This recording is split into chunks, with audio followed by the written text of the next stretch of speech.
You got some help there? Yeah. So Bill's trying to work on, what is that called?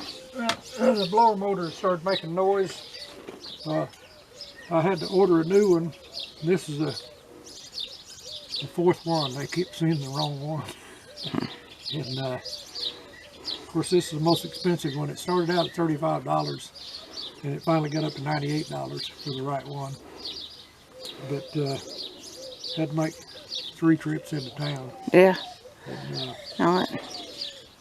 they don't understand that these places look at you like, well, my time is just as important as their time. Yeah. Is the way I look at it. But anyway, this is a new one, and it's the right one. I took the old one in each time to show them, and they thought they had it each time, but they didn't. And finally got it. Well, I'm not going to plug them. Well, hoping you get on, Yeah. and we can have air conditioning again. Yeah, we haven't had no air conditioning. I don't need your help there. He's going to help you. Yeah. Clyde, that's Bonnie over there. Susie wrote the name of Bonnie and Clyde because they're a lot of trouble. They're always into meanness. They're always tearing something up or grabbing something they shouldn't. Hey, Clyde. So what's up there? Hey, What's up there? Peanut hates her guts and liver. Yeah. He's getting better. He's having to make them mind a lot. Sonny too. Well, Sonny kind of likes him. Yeah, he plays with them. They bite him, don't they? They pick on Sonny. They do, poor boy. Yeah. That'll be Sonny's playmate one day, Clyde. We're not sure. They've got a lot of the markings of Catahoulas, but they've got a lot of markings of what another breed called an Australian cattle dog. So they might be mixed. Most of the Catahoulas got ears down like this. Just floppy ears. She's got pointy ears like a Australian cattle dog.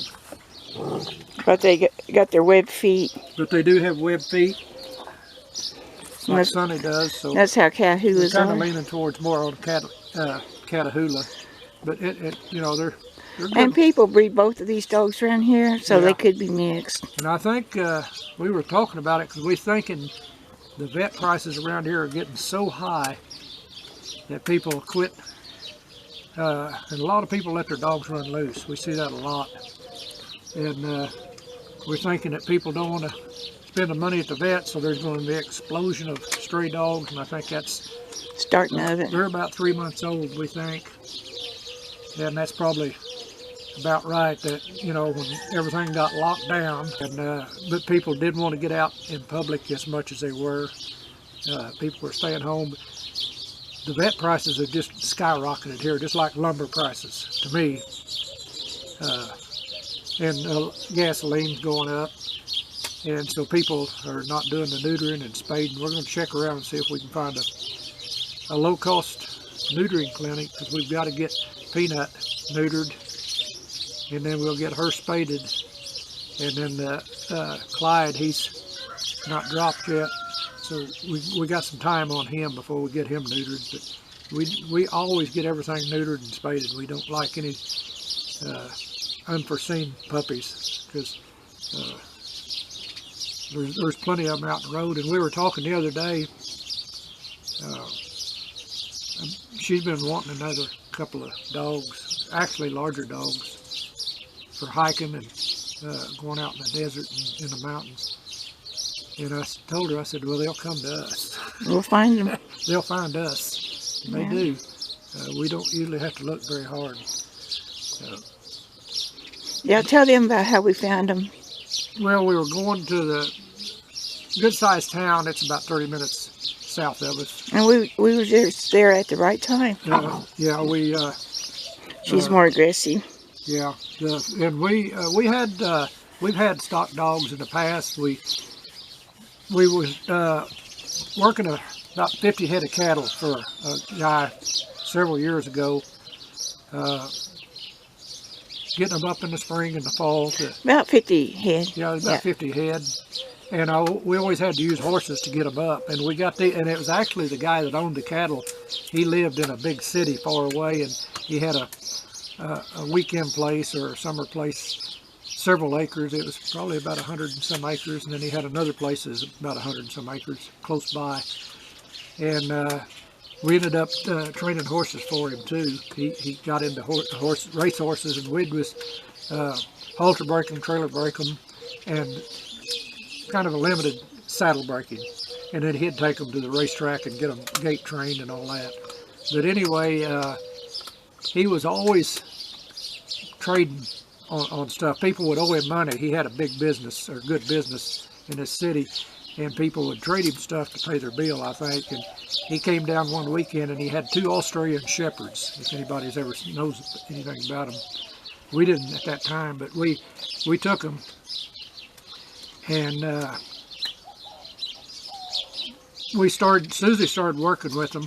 They were probably about a year old when we got them. They weren't pups. And